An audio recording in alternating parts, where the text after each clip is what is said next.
ইকরা কিতাবাক কাফা বিনাফসিকা আল-ইয়াওমা আলাইকা হাসিবা। পরকালে আল্লাহ রাব্বুল আলামিনের সামনে বান্দা হাজির হবে, বান্দাকে বলবেন তুই জাহান্নামে যা। বান্দা অস্বীকার করবে, আমি তো গুনাহ কথা করছি না, কেন জাহান্নামে দিবেন? দুনিয়াতে ছুড়ে যাবে, অস্বীকার।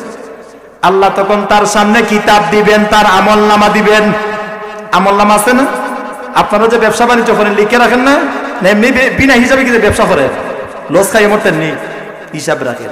আল্লাহ ফেরেশতাদেরকে নিয়োজিত রাখছেন, আপনার আমল দৈনিক দিন আমলে কি হইতেছে সব লিখে, সব কিছু ডিটেইলস লিখে রাখেন। তো আল্লাহ সেই দিন বলবেন ইকরা কিতাবাক কাফা বিনাফসিকা আল-ইয়াওমা আলাইকা হাসিবা। বান্দা তুমি কিতাব পড়ে দেখো, বান্দা তুমি তোমার আমলনামা পড়ে দেখো, আজ তুমি তোমার হিসাবের জন্য যথেষ্ট। আমলনামা দিবেন, সামনে দেখবেন কি অবস্থা। আমলনামা দেখছে কি হইব, আল্লাহ তাও জিনিস ওয়াউদিআল কিতাব ফাতারাল মুজরিমিন।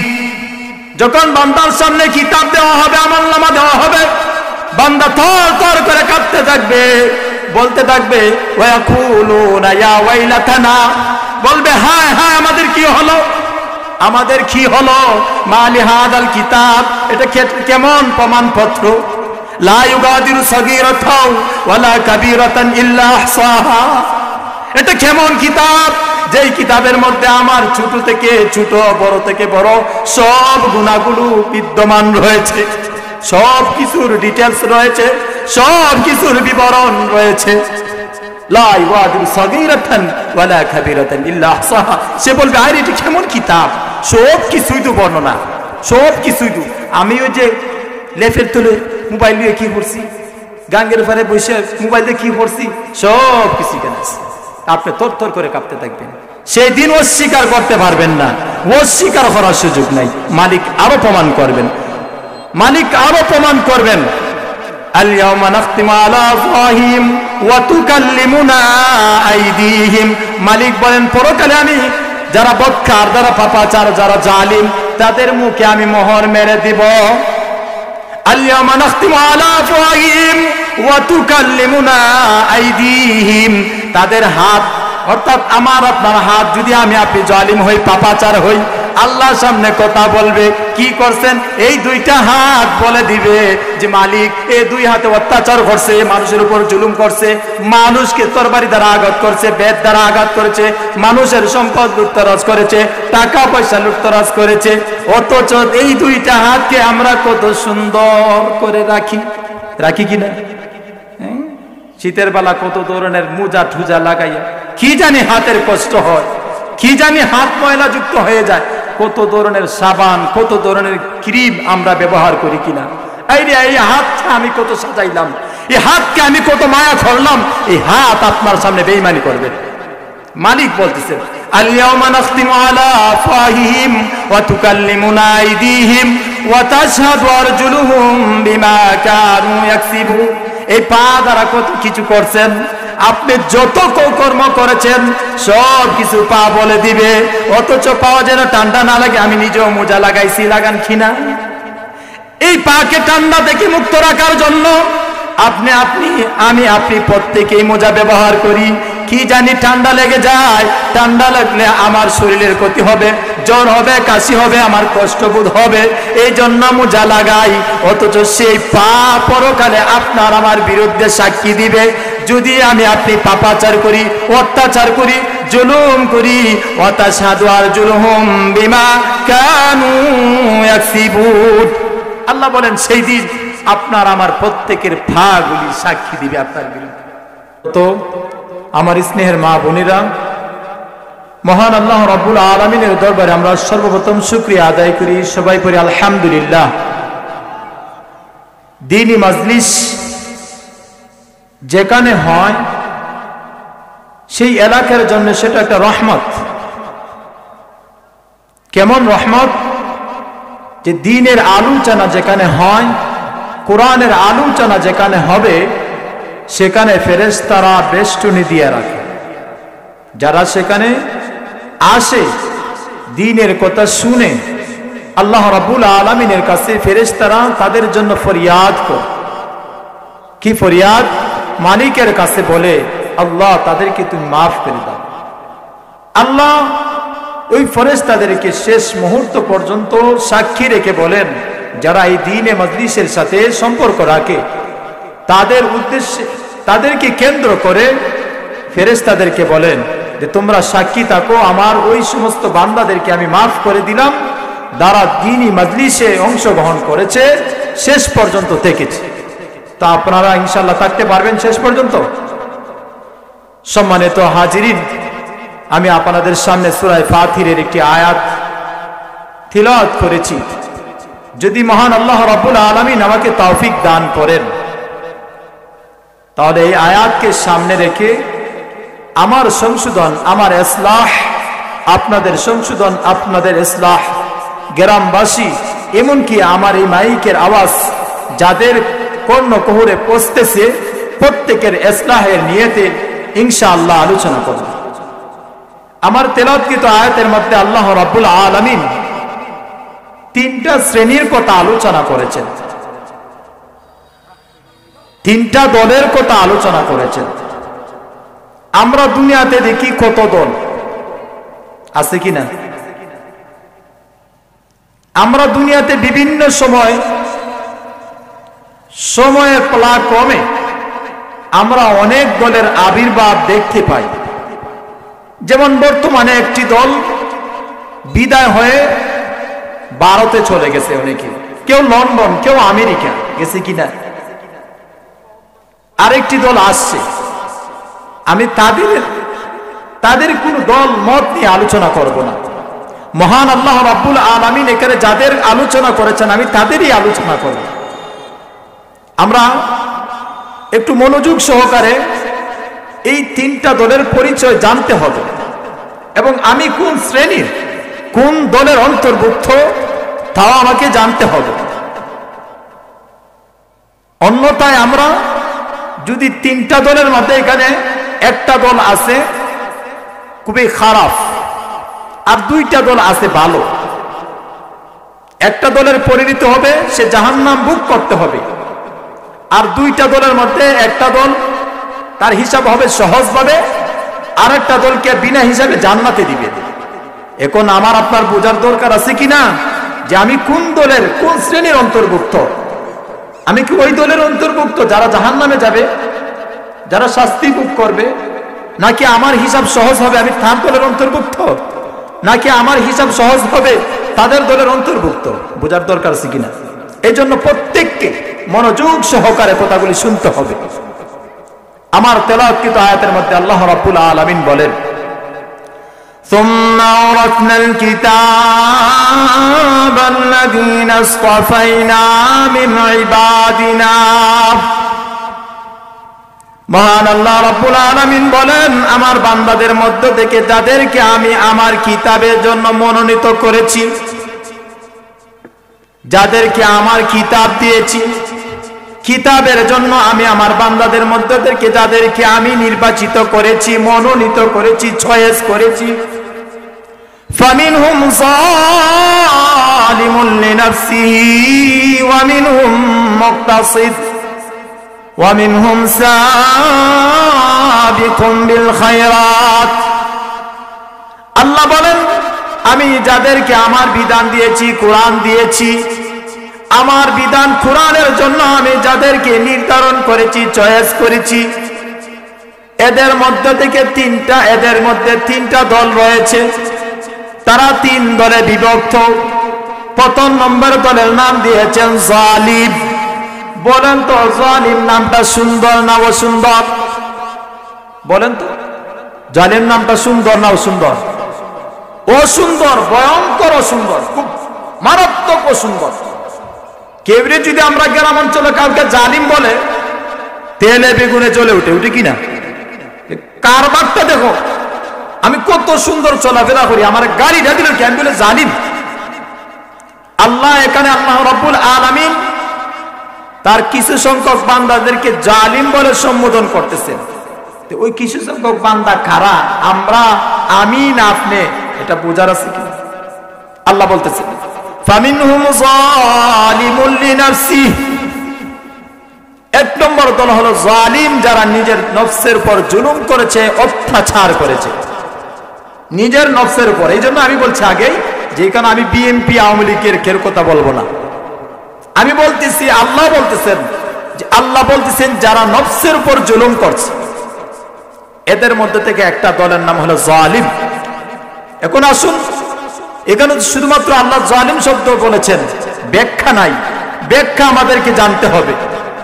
আল্লামা ইমাদুদ্দিন ইবনে কাসির রাহমাতুল্লাহ আলাইহি জালিমের ব্যাখ্যা দিয়েছেন। এই ব্যাখ্যা যখন আমরা বুঝতে পারবো, তখনই আমি বুঝতে পারবো আমি জালিম নাকি না অন্য কোনো কিছু। আল্লামা ইমাদুদ্দিন ইবনে কাসির রাহমাতুল্লাহ আলাইহি তার তাফসীর ইবনে কাসিরের মধ্যে লিখেছেন, জালিম হলো আল্লাহর ওই বান্দা, জালিম বলা হয় আল্লাহর ওই বান্দাদেরকে যারা ফরজের দ্বারও কাছে যায় না, ফরজ ঠিক মতো আদায় করে না। বলেন তো 5 ওয়াক্ত নামাজ ফরজ না ওয়াজিব? ফরজ। অতএব যারা 5 ওয়াক্ত নামাজ আদায় করে না, নাম কি? নাম কি? জালিম। পরিচয় পাইছেন? 5 ওয়াক্ত নামাজ যারা পড়ে না, তাদেরকে আল্লাহ কি বলতেছেন? জালিম বলতেছেন। আপনি যত বড়ই এলাকার কোন ভালো কাজ করেন, কল্যাণমূলক কাজ করেন না কেন, নামাজ ঠিক নাই আপনার, আল্লাহ আপনার সার্টিফিকেট দিচ্ছেন, আপনি জালিম। লইয়ে যান সার্টিফিকেট, খুব ভালো না? এই জালিম থেকে বাঁচতে গেলে 5 ওয়াক্ত নামাজ পড়ার দরকার আছে কিনা? দরকার আছে কিনা 5 ওয়াক্ত নামাজ? যদি 5 ওয়াক্ত নামাজ কোন মহিলা, কোন পুরুষ ছাইড়া দেয়, আল্লাহ তারা জালিম বলে সম্বোধন করতেছেন। একবার জালিম শব্দ লই আপনি মরেন, ব্যাপারটা কি হবে দেখেন। দুনিয়াতে জালিমরে দেখতে পারে? জালিমরে কেউ দেখতে পারে? সুযোগ পাইলে দেখছেন বঙ্গভবন পর্যন্ত দখল করে নিতে চায়, সুযোগ পাইলে বঙ্গভবন পর্যন্ত দখল করতে চায়। তো আল্লাহ রাব্বুল আলামিন এখানে জালিম শব্দ উল্লেখ করেছেন। জালিম কারা?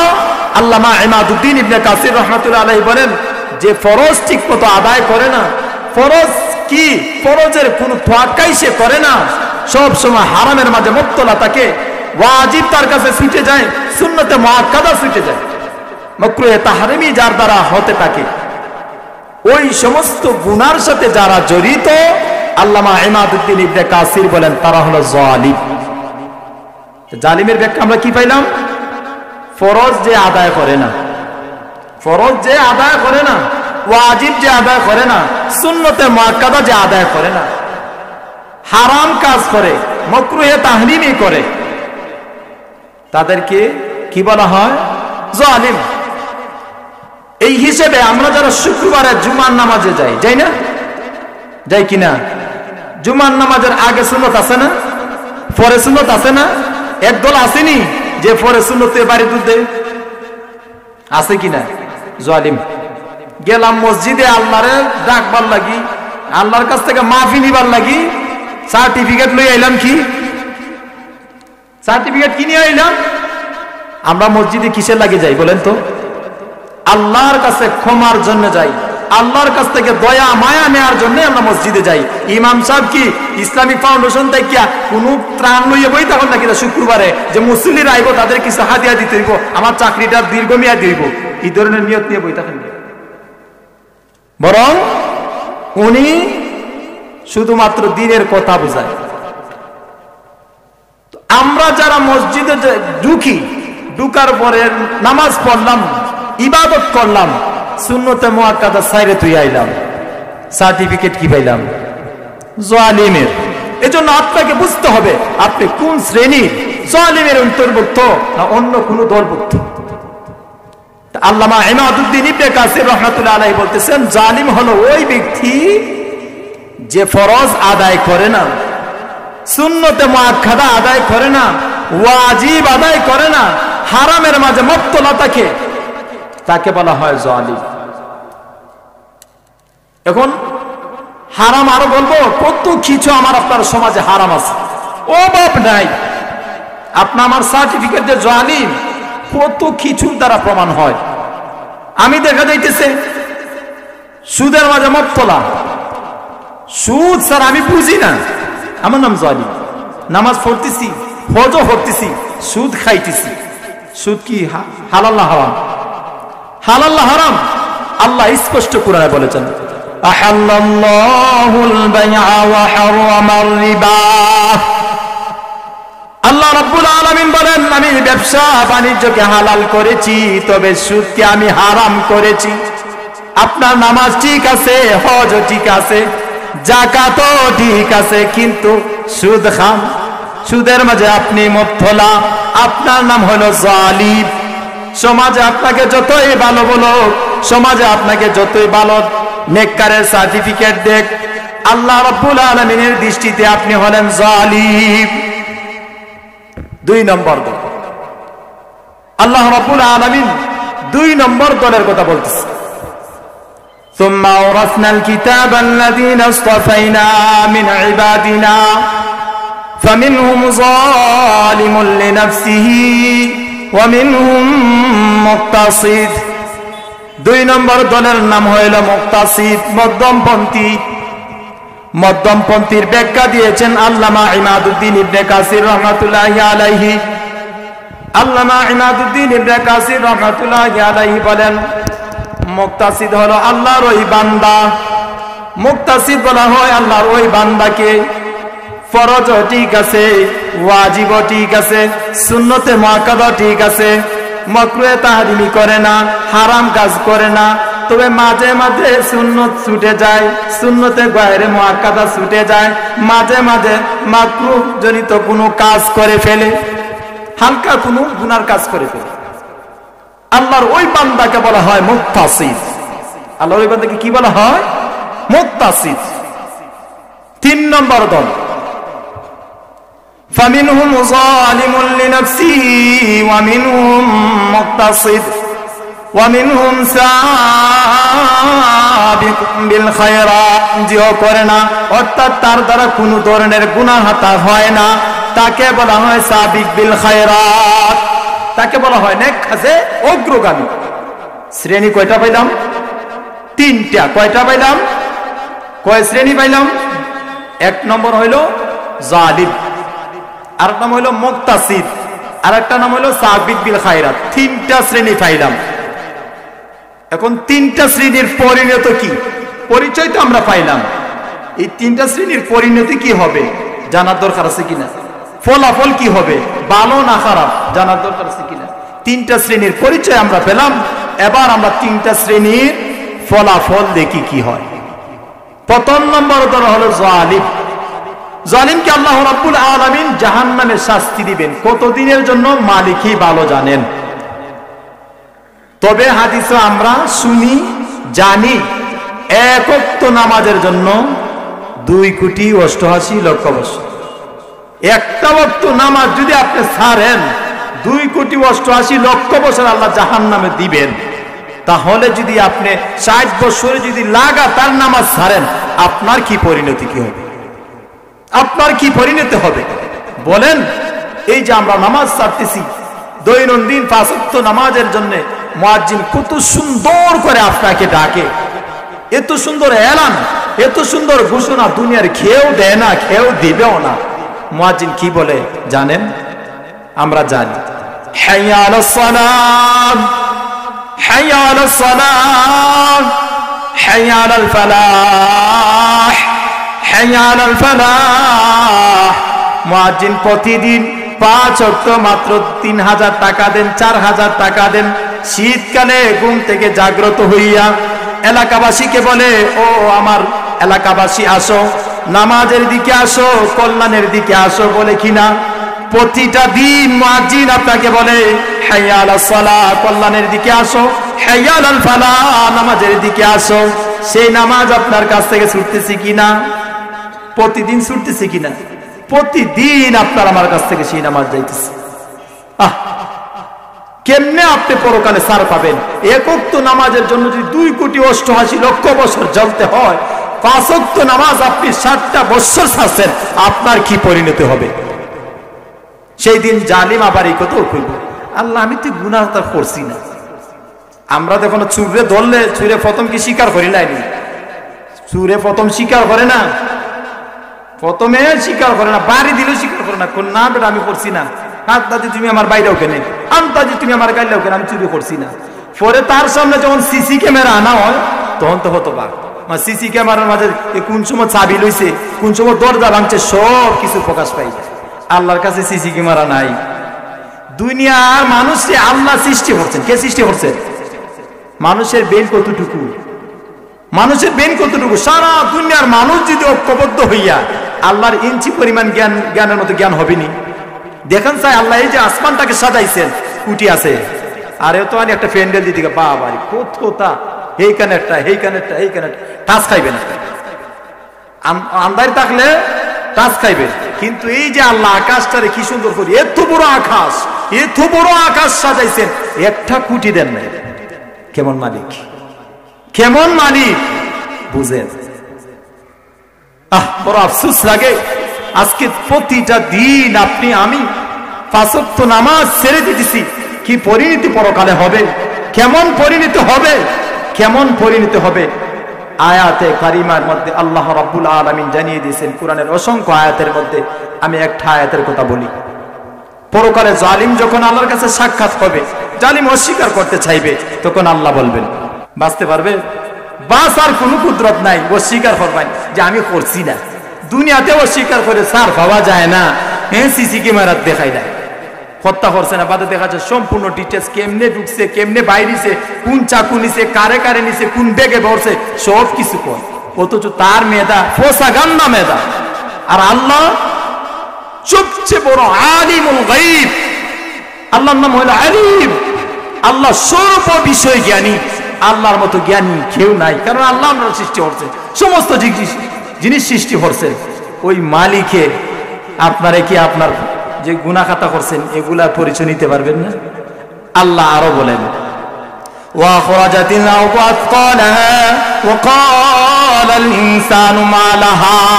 পরকালে যে বদখার, যে পাপাচার, তার আমলনামা, তার দৃষ্টান্ত মাটি দিবে। মাটি বলবে তুমি এই পাপাচার করেছো, অত্যাচার করেছো, জুলুম করেছো। মাটি সব কিছু তার বলে দিবে। মাটি যখন সব কিছু তার ডিটেলস বলে দিবে, তার পাপাচারের বর্ণনা দিবে, তখন সেই মানুষটা বলবে ওয়াকালাল ইনসানু মা লাহা, আইরে মাটির কি হইল, আজকে মাটি আমার বিরুদ্ধে সাক্ষী দেয় কেন? কেন? উলামা কেরাম সামনে, আমি আয়াতে কারিমা সামনে রেখে কথা বলতেছি। ওয়াকালাল ইনসানু মা লাহা ইয়াওমাইদিন তুহাদ্দিসু আখবারাহা বিআন্না রাব্বাকা আওহা লাহা। সূরা জিলজাল পারেন আপনারা? সূরা জিলজালে আল্লাহ বলতেছেন যে মাটি, আপনি যে মাটি বইয়া বইয়া মোবাইলটা চালাইছেন, মুসলিম সিনেমা দেখছেন, যেই মাটির বইয়া, যেই ঘরে বইয়া, এই মাটি আপনার বিরুদ্ধে সাক্ষী দিবে। বাঁচার কোনো কুদরত নাই। এই জন্য আপনাকে আমাকে জালিম দল থেকে বাঁচতে হইব। বাঁচতে কিনা?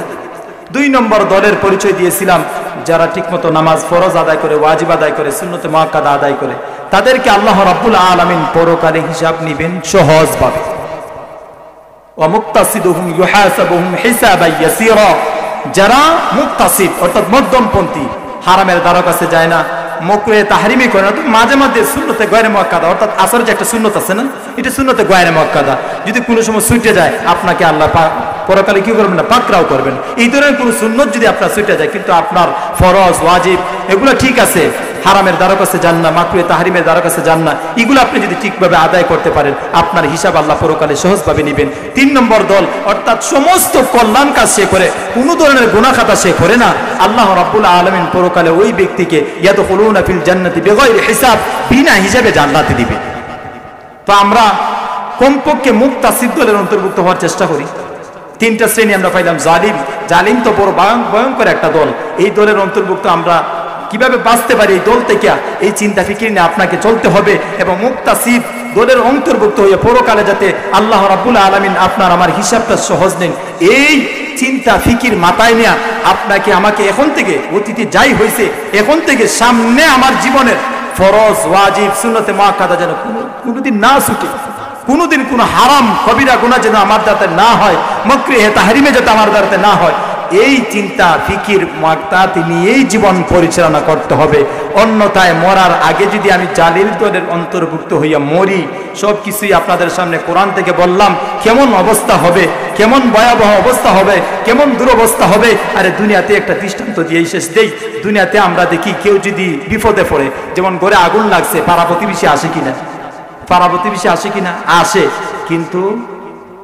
কিন্তু পরকালে এই যে আমরা কবরে রাখছি আমার আপন পিতা, আমার আপন আম্মা, আমার আপন দাদা, আমার আপন নানা নানি, রাখছি না? এই পর্যন্ত বলতে পারবেন যে হুজুর কোনো দিন আমি গেছি গাতে গিয়া খুব ধরনের মায়ে মশলাযুক্ত খাবার, বিরিয়ানি, হালুয়া লইয়া গেছি, দাদারা খাওয়াইছি, বলতে পারবেন কেউ? এই পর্যন্ত কেউ গিয়ে দেখছেন কবরটা খুলে দেখি আমার আব্বারে পাওয়া যায় কিনা, আমার আব্বা কেমন আছে? খোঁজখবর নিতে পারছেন? নেওয়ার কোনো সুযোগ নাই। যে গেছে সেই বুঝতেছে সেই পরকালীন অবস্থা। যদি হয় নেক আমল দ্বারা নিজের জীবন সুন্দর, তাহলে সেই কবর হবে তার জন্য রাউদাতুম মিন রিয়াদিল জান্নাহ। আর যদি তার জীবন হয় বদকার, তার জীবন হয় যদি পাপাচার, তাহলে সেই কবর হবে হুফরাতুম মিন হুফারিন নার, জাহান্নামের অগ্নি। বাঁচতে চাননি সেই কবর থেকে? সেই কবর থেকে বাঁচতে চাইলে আপনাকে আমাকে অবশ্যই নেক আমল দ্বারা নিজের জীবনকে পরিচালিত করতে হবে, ঈমান দ্বারা নিজের জীবনকে পরিচালিত করতে হবে। আল্লাহ সুবহানাহু ওয়া তাআলা প্রত্যেককে নেক আমল দ্বারা নিজের জীবনকে বাস্তবায়ন করতে হবে। যদি নেক আমল দ্বারা নিজের জীবনকে বাস্তবায়ন করেন, ঈমান দ্বারা যদি নিজের জীবনকে বাস্তবায়ন করেন, মাওলা তাও পুরস্কার কোরআনে বাতলে দিয়েছে। মাওলা বলেন, ইন্নাল্লাযীনা আমানু ওয়া আমিলুস সালিহাত, ইন্নাল্লাযীনা আমানু ওয়া আমিলুস সালিহাতি কানাত লাহুম জান্নাতুল ফিরদাউসি নুজুলা। আপনার জীবনকে যদি ঈমান দ্বারা সজ্জিত করেন, আমল দ্বারা সজ্জিত করেন, যদিও আপনি দেখতে কালো, রং নাই, সমাজে দাম নাই, সমাজে আপনাকে কোনো ধরনের মান সম্মান দিতে চায় না, যেহেতু আপনি গরিব, কিন্তু মালিক আপনাকে আমাকে সৌচ আসিনে পৌঁছাইবেন। মালিক সূরা বাইয়িনার মধ্যে স্পষ্ট বলেন, ইন্নাল্লাযীনা আমানু ওয়া আমিলুস সালিহাতি উলাইকা হুম খায়রুল বারিয়া। আপনি যদি ঈমান দ্বারা নিজের জীবনকে পরিচালিত করেন, আপনি যদি আমল দ্বারা নিজের জীবনকে পরিচালিত করেন, মালিক আপনার আমার শান দিবেন সমস্ত পৃথিবীর ঊর্ধ্বে, সমস্ত পৃথিবীর সমস্ত মাখলুকাতের মধ্যে আপনাকে শ্রেষ্ঠ বানাইবেন। আর অপর আয়াতে আল্লাহ বলেন, ইন্নাল্লাযীনা আমানু ওয়া আমিলুস সালিহাত কানাত লাহুম জান্নাতুল ফিরদাউসি নুজুলা। আপনি যদি ঈমান দ্বারা নিজের জীবনকে পরিচালিত করেন, আমল দ্বারা নিজের জীবনকে পরিচালিত করেন, মালিক আপনাকে ওয়াদা দিতেছেন, মালিক আপনাকে কথা দিতেছেন। মালিক গাদ্দারি করেন না। দুনিয়ার রাষ্ট্রপ্রধান গাদ্দারি করে, দুনিয়ার চেয়ারম্যান গাদ্দারি করে, দুনিয়ার মেম্বার গাদ্দারি করে, দুনিয়ার প্রতিটা মানুষই গাদ্দারি করে, কিন্তু মালিক গাদ্দারি করবেন না, করেন না। মালিক বলেন, ইন্নাল্লাযীনা আমানু ওয়া আমিলুস সালিহাত কানাত লাহুম জান্নাতুল ফিরদাউসি নুজুলা। বান্দা, তুমি যদি ঈমান দ্বারা নিজের জীবনকে বাস্তবায়ন করো, আমল দ্বারা নিজের জীবনকে বাস্তবায়ন করো, আমি কথা দিলাম মালিক, আমি কথা দিলাম তোমাকে আমি জান্নাতুল ফিরদাউস দান করব। আমি যদি নিজের ঈমানকে যদি নিজের জীবনকে যদি ঈমান আমল দ্বারা ভরপুর করি, তাহলে অবশ্যই আমার আপনার জীবনটা মুক্তাসিদ দলের অন্তর্ভুক্ত হওয়া সম্ভব। অন্যথায় আমার আপনার জীবন মরণের আগে জালিম সার্টিফিকেট নিয়ে মরা লাগবে। যদি জালিম সার্টিফিকেট নিয়ে মরি, মরার সাথে সাথে কবর দুই দিক থেকে এমন চাপা দিবে, বলতে পারেন হুজুর চাপা দিলে কিন্তু মরিতে গেছি। আরে মরছেন তো দুনিয়া থেকে, আখিরাতের লাগি তো মরছেন না। দুনিয়ার লাগি মরছেন, 60 বছর 65 বছর জিন্দেগি লাগি মরছেন, কিন্তু আখিরাতের চিরস্থায়ী জিন্দেগির লাগি মরছেন না। আখিরাতের লাগি আপনি জীবিত। আপনাকে জীবন্ত করেই শাস্তি দেওয়া হবে। কবরের দুই দিকে মাটি চাপা দিবে, বুকের হাড্ডিগুলো একদিক থেকে ওদিক এভাবে চলে যাবে। বাঁচতে চান সেই কবর থেকে? বাঁচার ইচ্ছা আসেনি? যদি ইচ্ছে হয়, আরে দুনিয়ার জেল জুলুম থেকে বাঁচবার লাগি কত চিন্তা ফিকির করি কিনা? অথচ দুনিয়ার জেল জুলুম বলেন তো কতদিন? ক্ষমতা গেলেই দেখা যায় জেল বাইরে যায়। বাইরেছে না জেল, জেল ভাঙ্গে বাইরেছে না? কোন একটা জেলার মধ্যে, আমার মনে নাই জেলাটার নাম, দেখা যায় জেল ভাঙ্গে মানুষ বেরিয়েছে। আখিরাতে এই সুযোগ আছে। আখিরাতে এই সুযোগ নাই, কারো সুযোগ নাই। যত বড় তুমি বাহাদুর হও না কেন, কোনো সুযোগ নেই। এজন্য আপনি যত দরিদ্র হন না কেন, দেখতে আপনাকে সুন্দর দেখা যায় না কেন, আপনি যদি ঈমানদার নিজের জীবনকে বাস্তবায়ন করেন, আপনি হত দরিদ্র হন না কেন, মালিক আপনাকে শান দিবেন, আপনি শ্রেষ্ঠ, মালিক আপনাকেই দিবেন জান্নাতুল ফিরদাউস। আল্লাহ সুবহানাহু ওয়া তাআলা প্রত্যেককে জান্নাতুল ফিরদাউসের অধিকারী হওয়ার জন্য মুক্তাসিদ দলের অন্তর্ভুক্ত হওয়ার তৌফিক দান করুন। সবাই করি আমিন। ওয়া আখিরু দাওয়ানা।